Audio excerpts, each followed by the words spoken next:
Oh, the cold wind from the mountain are calling sound.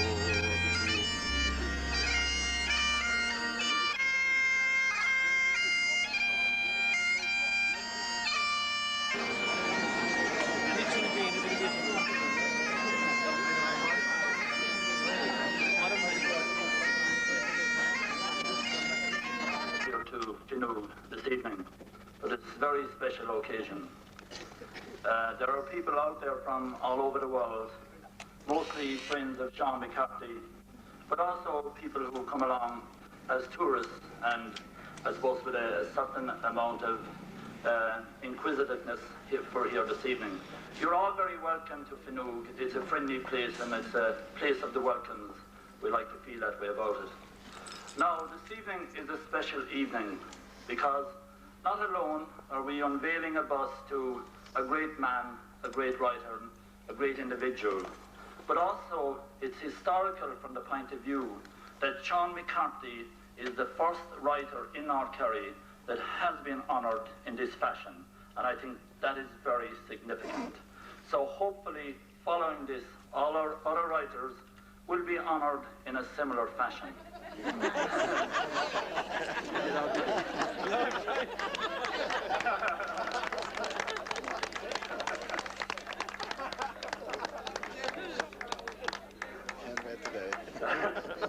Now, you might ask why we decided to put Sean up here. Well, Sean for years sat over there in that corner, usually talking to people like Patrick Sheehan and some of the old folks here, but also to a large number of tourists that would come along and would inquire about the thatched house or inquire as for directions or whatever.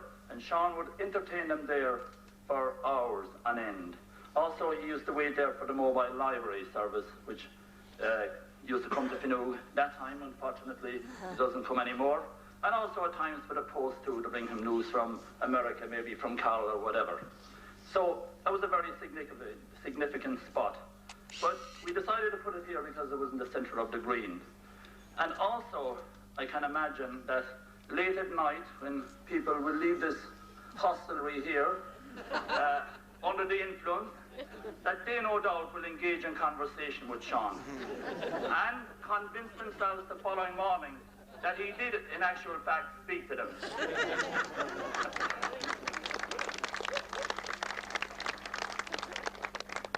Now, very briefly, what we are trying to do is build a programme of events around Sean McCarthy. We are trying to revive the ballad, both the writing of the ballad and the singing of the ballad.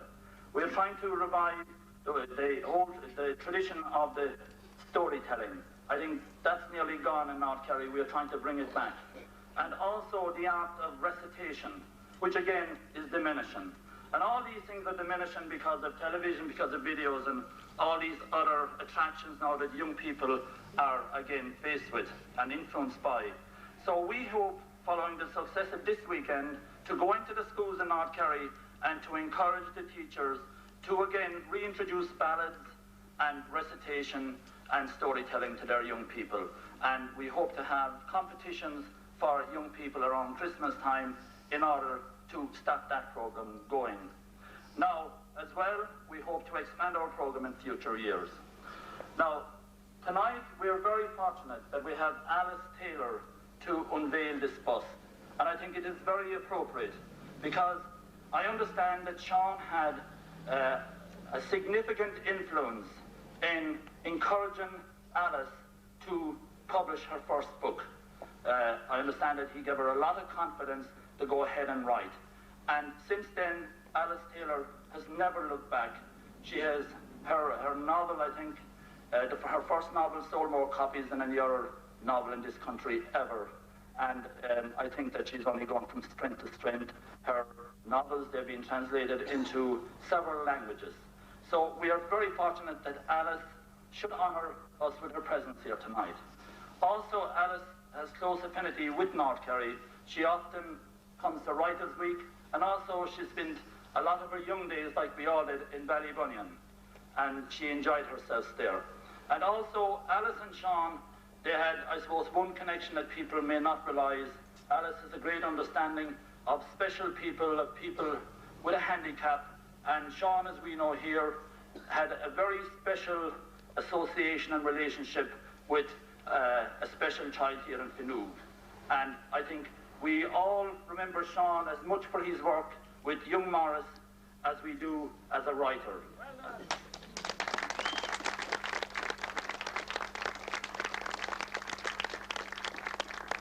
So, ladies and gentlemen, I will now call on Alice Taylor to unveil the bust to Sean, and then we will have two further speakers before we'll have Carol, Brian McMahon and John B. Keane.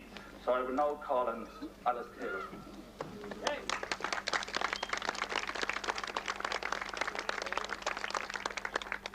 I think I must be a very brave woman, or else a very foolish one, a Cork woman, to come in here into the middle of Kerry geniuses and decide to unveil Sean McCarthy's bust. But I think that Sean, I would have been nervous coming here tonight, but I remember the first time I ever came to Writers' Week, Sean was there, and I had been an attic writer for years, and I never came to a workshop or did anything public really. And then one day I got very curious and I decided, what are they all doing back in Listowel? John B, Brian McMahon, all these names that I'd heard of, and was very impressed by.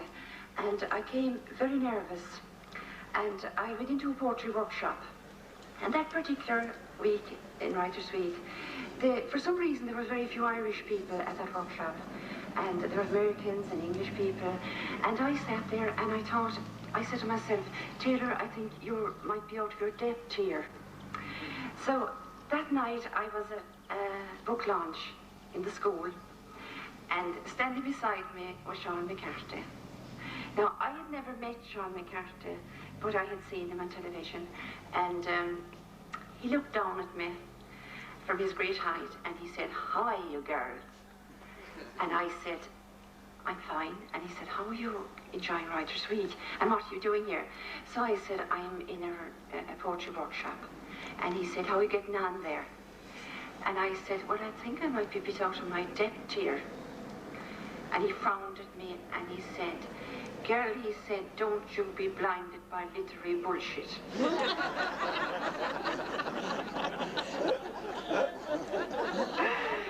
So I took that memory of Sean McCarthy home with me, and I think what he was saying to me was, "To thine own self be true, and it must follow as the day the night, thou canst not then be false to any man." Because I think that was Sean McCarthy's strength. He was himself in all situations, and I think people react to that. They knew that in Sean, and I think that's why it's so fitting that Sean's bust is being unveiled here in this corner. I mean, often people, their busts are in libraries, national parks. Sean belongs here in the heart of his own people that he loved so much. I mean, he has such pride in this place. And I mean, he travelled all over, but still he came back here at the end of his days.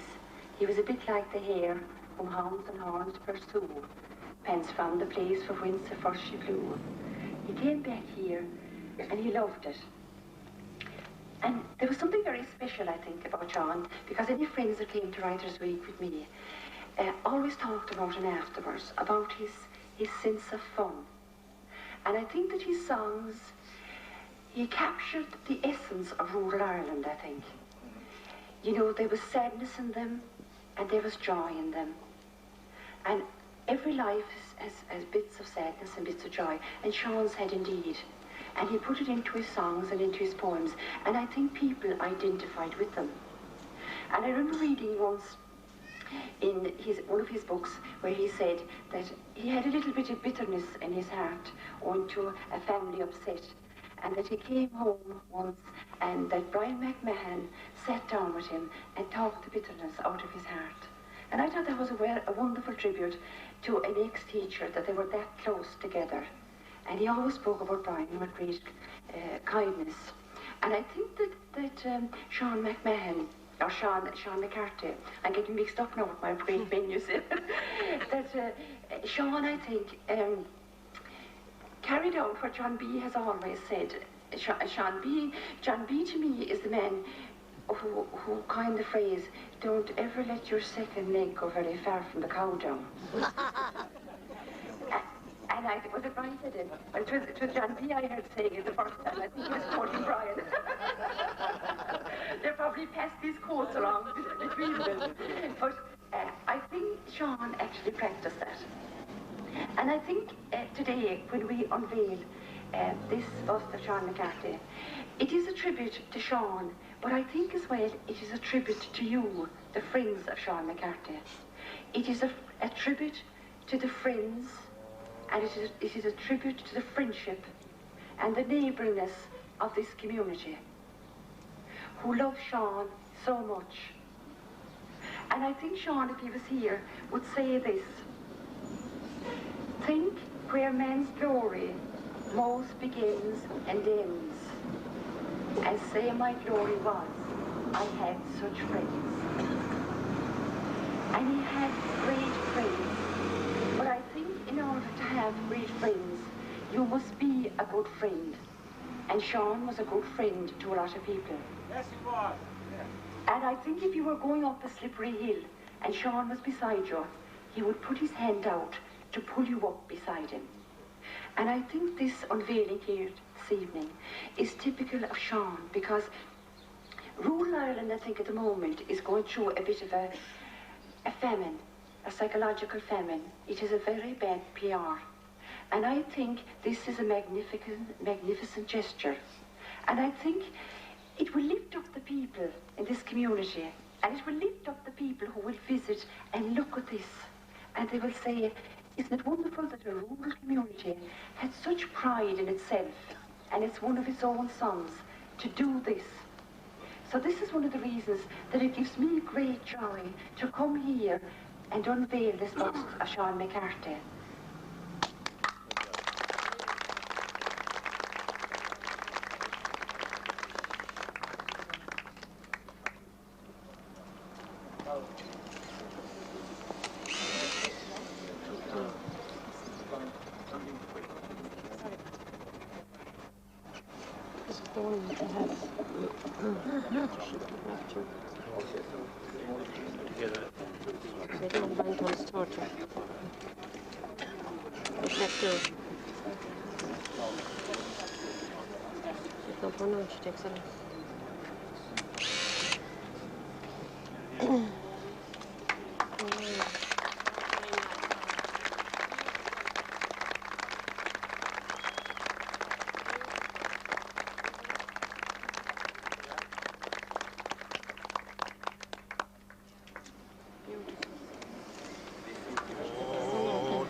At a calling sound